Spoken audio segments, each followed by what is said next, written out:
Saudara-saudari yang terkasih dalam Tuhan, Shalom, Shalom. Dalam satu acara yang resmi, biasanya ada berita acara yang disiapkan. Pelantikan para pejabat, ada berita acaranya.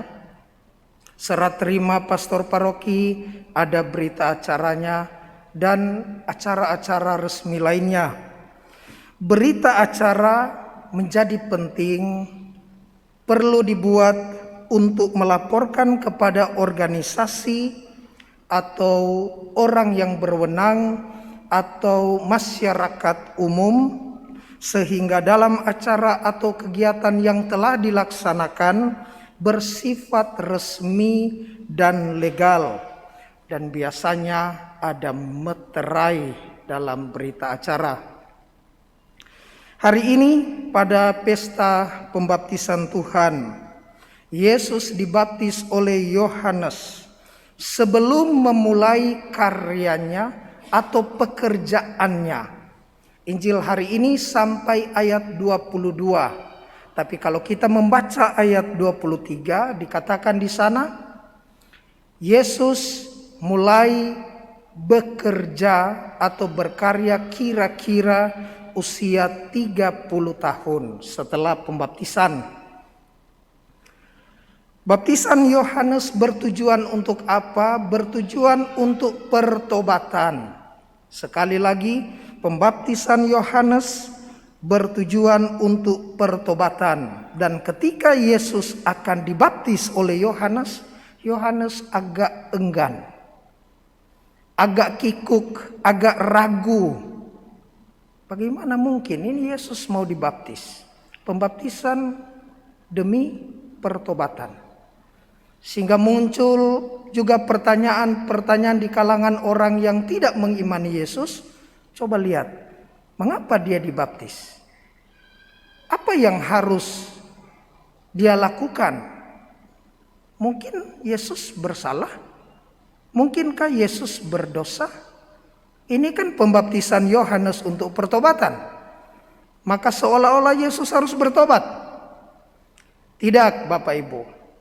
Pembaptisan Yohanes kepada Yesus bukanlah demi pertobatan, tetapi demi penggenapan.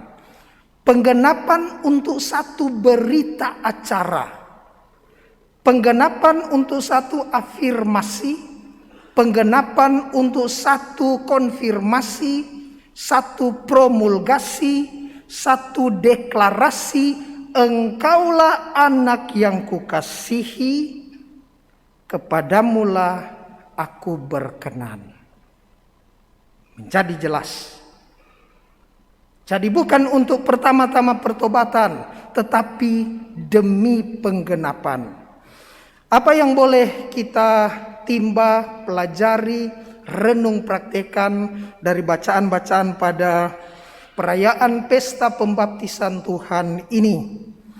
Pertama, pembaptisan mengingatkan kita akan satu kepastian. Bagi kita orang Katolik, pembaptisan adalah salah satu sakramen inisiasi yang memasukkan orang-orang percaya pada satu status resmi bahwa dia menjadi anggota keluarga Allah, maka harus dibaptis dan di sana terjadi pengampunan dosa. Bayi harus dibaptis dalam iman Katolik, bukan nanti besar. Mengapa? Karena KGK, Katekismus Gereja Katolik 1250 mencatat bahwa kita sebagai manusia yang dilahirkan membawa dosa asal, dosa Adam. Maka bayi yang baru lahir itu terikat dengan dosa asal. Maka dia harus segera dibaptis, memperoleh identitas resmi sebagai anak Allah, keluarga Allah. Ini dosa yang diampuni, bukan pastor berarti sakramen pengampunan itu dosa pribadi. Maka ada sakramen pengampunan. Karena dosa asal dari Adam dan dosa pribadi. Jadi ini yang pertama, poin yang perlu kita renungkan. Poin yang kedua, pembaptisan mengingatkan kita akan iman kita.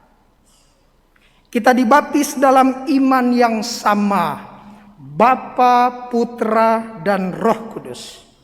Pastor membaptis bayi atau membaptis orang dari agama lain masuk menjadi Katolik yang sudah dewasa. Aku membaptis engkau Irenaeus, aku membaptis engkau Perpetua dalam nama Bapa dan Putra dan Roh Kudus. Amin.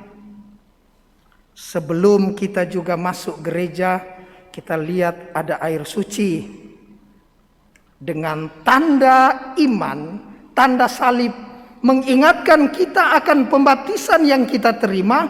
Ambil air suci, kita bikin dengan tanda salib, tanda iman, Bapa, Putra, dan Roh Kudus. Amin. Kadangkala ada ibu-ibu yang tiba-tiba kucak matanya begini, masih ada air suci. Ada dua kemungkinan.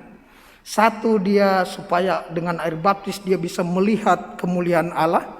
Kedua, dengan pembaptisan ini ada, mumpung ada air, saya tadi tidak mandi, pastikan tidak ada tai mata ini di mata. Ini poin yang kedua. Poin kedua adalah mengingatkan kita akan iman kita. Poin yang terakhir, pembaptisan mengingatkan kita untuk rajin berbuat baik. Bacaan kedua tadi mengatakan kepada kita bahwa setelah kita menerima kasih karunia dari Allah, maka membebaskan kita dari segala kejahatan dan untuk menguduskan bagi dirinya suatu umat miliknya sendiri yang rajin berbuat baik. Perhatikan Bapak Ibu, rajin berbuat baik ini bukan pertama-tama yang penting saya sudah melakukan satu kebaikan. Nanti kita akan terjebak pada seolah-olah membayar. Saya sudah bikin baik nah, saya sudah kasih sumbangan nah, saya sudah bantu kerja ini nah. Tuhan jangan lupa, nanti saya masuk surga nah. Apa hebatnya kamu bisa membayar dengan kebaikanmu? Ketika ada satu anak muda tukang ojek, lihat satu oma mau pergi ke pasar, tidak ada kendaraan, tergerak dia hatinya untuk berbuat baik. Bagaimana oma, mau kemana? Mau ke pasar. Naik mi oma. Duduk oma dan oma bilang, panas. Oma jangan duduk di knalpot. Duduk di joknya, jangan di knalpot. Perhatikan Bapak Ibu, si anak muda ini ingin berbuat baik. Sekedar berbuat baik. Orang tua yang mau menumpang, dia menawarkan tumpangan, tapi sudah oma-oma, tidak tahu oma mau naik dan duduk di mana. Dan hal yang lain, ketika kita melihat orang-orang yang di sekitar kita membutuhkan bantuan kita, apakah perlakuan dan bantuan kita ini hanya sekedar saja mau berbuat baik? Bacaan kedua melanjutkan, tetapi ketika kerahiman dan kasih Allah penyelamat kita telah nyata kepada manusia, kita diselamatkan oleh Allah. Hal itu terjadi bukan karena perbuatan baik yang telah kita lakukan, melainkan karena rahmat-Nya berkat permandian, kelahiran kembali, dan berkat pembaruan yang dikerjakan oleh Roh Kudus. Jadi Bapak Ibu, perbuatan baik kita harus ada landasannya. Bukan perbuatan semata-mata demi perbuatan baik, tetapi sebagai rasa terima kasih Allah memberkati kehidupan kita. Jadi perbuatan baik kita tidak akan menambah kemuliaan Allah, tidak akan mengurangi keilahiannya, tetapi perbuatan baik kita membantu kita untuk menghayati iman kita kepada Allah yang telah memberikan kasih karunia demi kasih karunia. Saudara-saudariku yang terkasih dalam Tuhan, perbuatan baik ini juga yang dengan dilandaskan kepercayaan akan rahmat Allah harus juga berjalan beriring dengan hidup berpengharapan. Hidup berpengharapan itu bukanlah hidup berharap saja. Kalau berharap itu pasif. Siapa yang atur bunga di gereja? Kenapa masa yang pesta hari raya besar, lalu kenapa bunganya ini mau Natal, bunganya cuma ada 2 tangkai? Ya pastor, saya harap kelompok ini yang atur. Itu berharap. Tetapi hidup harus berpengharapan. Berharap kadangkala terjebak pada artinya optimis. Tetapi berpengharapan selalu dinamis. Orang optimis menolak kegagalan. Orang optimis menolak luka. Orang optimis selalu mengutamakan saya sukses. Kegagalan adalah sukses yang tertunda. Mereka tidak mau tentang kegagalan. Beriman ini bukan masalah sukses, tetapi masalah berpengharapan. Berpengharapan ketika jatuh dalam dosa, jatuh di dalam luka, derita, salib, dirangkul, dipeluk sebagai pembaharuan hidup. Saya jatuh, saya bangun lagi. Ini hidup berpengharapan. Semoga pada minggu-minggu ini kita merenungkan arti pembaptisan kita sendiri yang telah kita terima dalam Tritunggal Maha Kudus. Ketika Yesus dibaptis, di sana nampak komunitas Tritunggal itu. Bapa dalam suara sorgawi, Roh Kudus dalam rupa merpati, Putra yang telah dibaptis.